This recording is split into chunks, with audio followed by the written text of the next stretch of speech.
আসসালামু আলাইকুম। Easy cook with মিম কিচেনে আপনাদের সবাইকে স্বাগতম। আশা করি সবাই ভালো আছেন। আলহামদুলিল্লাহ আমিও খুব ভালো আছি। তো কখনো কখনো সাধারণ জিনিসও অসাধারণ লাগে খেতে, যেমন আমার এই লাউ ভাজিটা আমি খুবই সাধারণভাবে করেছিলাম, কিন্তু খেতে হয়েছিল খুবই মজা। তো চলুন দেখা যাক আমি লাউ ভাজিটা কীভাবে করেছিলাম। প্রথমে লাউটিকে খুব সুন্দর করে কুচি কুচি করে কেটে নিব। কেটে আমি ধুয়ে ভালো করে পরিষ্কার করে নিয়েছিলাম। তারপর চুলাতে একটি কড়াই বসিয়ে দিয়েছি, তার মধ্যে কিছুটা তেল দিয়ে দিয়েছিলাম।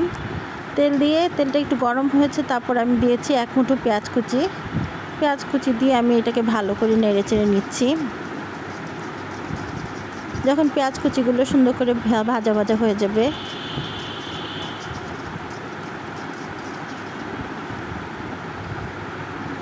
পেঁয়াজ কুচিগুলোকে ভাজা ভাজা করে আমি এর মধ্যে দিয়ে দেব কেটে রাখা কতগুলো কাঁচামরিচটা যার যার স্বাদ অনুযায়ী দিবেন। কেউ ঝাল বেশি খেতে চাইলে সে ঝাল বেশি দিবেন। তারপর আমি দিয়ে দিলাম কেটে রাখা সেই লাউগুলো দিয়ে আমি আবার নেড়ে চেড়ে নিচ্ছি। একটু নেড়ে চেড়ে মিশিয়ে তারপর এর মধ্যে আমি দিয়ে দিচ্ছি লবণ পরিমাণ মতো, হলুদ দিয়েছি 1/2 চামচ। আবার এগুলোকে ভালো করে মিশিয়ে নেব।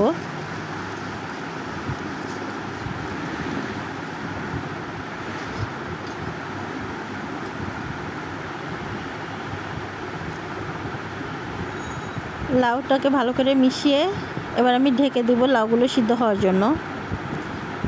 ঢাকনাটা তুলে আরেকবার আমি নেড়ে চেড়ে দিব যেন তলানিতে লেগে না পড়ে।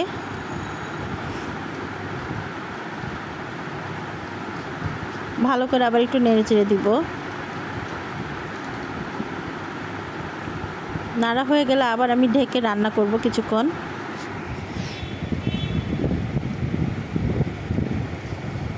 কিছুক্ষণ পর আবার ঢাকনা তুলে আবার একটু নেড়ে চেড়ে দিব।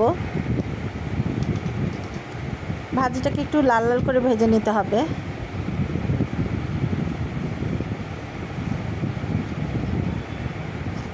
এবার নাড়াচাড়া করে ভালো করে ভেজে নিলাম। আমার ভাজি হয়ে গেছে। এবার আমি একটা প্লেটে তুলে নিব।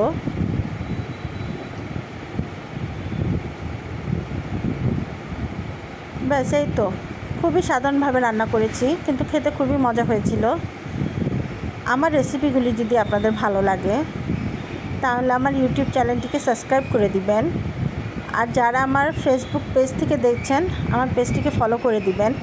তো আজকের জন্য এ পর্যন্ত। সবাই ভালো থাকবেন, সুস্থ থাকবেন। আল্লাহ হাফেজ।